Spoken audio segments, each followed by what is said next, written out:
Welcome back to Game On, where we use sports and athletics to discuss everything related to mental health. So, how does a sports team, or for that matter, an individual athlete, set themselves up for success? There's the direct and there's the indirect. Direct would be everything that directly impacts what happens on the field, on the court. So, game strategy and planning and athleticism and training, that stuff like really directly affects what happens on the court or the field. And then there's the indirect, and that can include so many things that build up to the moment.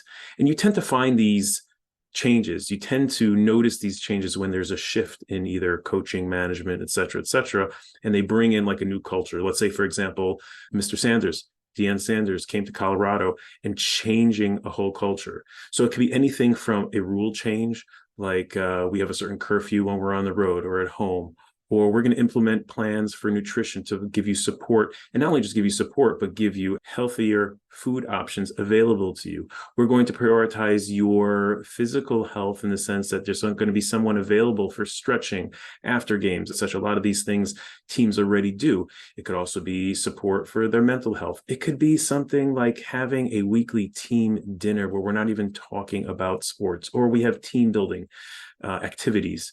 All these things don't directly impact what happens on the field, but it has a trickle-down effect, and it sets them up for success. If you have better sleep, if you have better nutrition, you have better communication, if you feel like you're supported, if you feel like you're valued, then when it comes on the field or the court and there's this quick tense moment and you have to communicate, you're setting yourselves up as opposed to focusing on the X's and O's and, okay, expect it to work.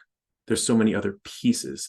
And so now translating that to us, a lot of times I find people are hoping for the home run. They're hoping just like, let's get straight to it. Let's get straight to the hard work and the change that needs to happen. I want to be healthier. Go straight for it. And there's almost like this back door to change happening, which is maybe not as cool as the direct change, but it's equally as important, if not more important, because if we don't take the time to set ourselves up for success, not only will it not work, but we're going to be really self-critical, because it's not going to happen. And it might even set ourselves back because we're going to feel worse that it didn't succeed. And then, am I going to get up again and try again? So in our lives, that could look like anything from putting the chocolate cookies on a higher shelf, which that might be my Achilles heel, to changing a little bit my schedule and being a little strategic. Hey, I'm going to make sure to have dinner at a certain time and drink some water before I get to the cookies, and make that a habit. And I literally had a client the other day use that word. I was very glad to hear that, to make things habits to set ourselves up for success.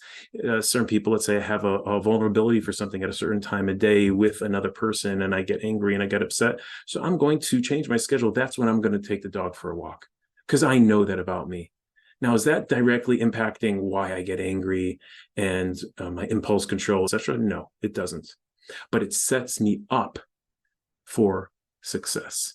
So it could be a schedule change. It could be working on sleep. It could be working on exercise. It's that culture, the same way in a sports team setting, you have the culture, you have these other rules. For another example is I had a client, I have many clients who might get stuck in the mirror in the bathroom while they're doing whatever they need to do in the bathroom. And they might be picking, or they might be obsessing over things. And then later on, they regret doing that.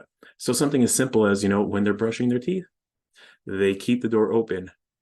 Does that directly attack the getting stuck in the mirror? No, we have to do that work also.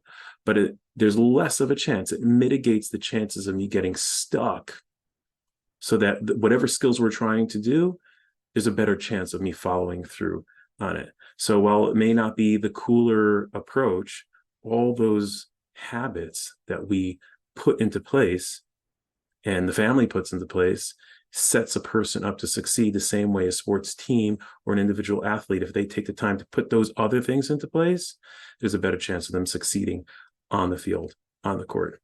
I hope you enjoyed. If you do, please do like, subscribe, etc. Have a wonderful rest of your day.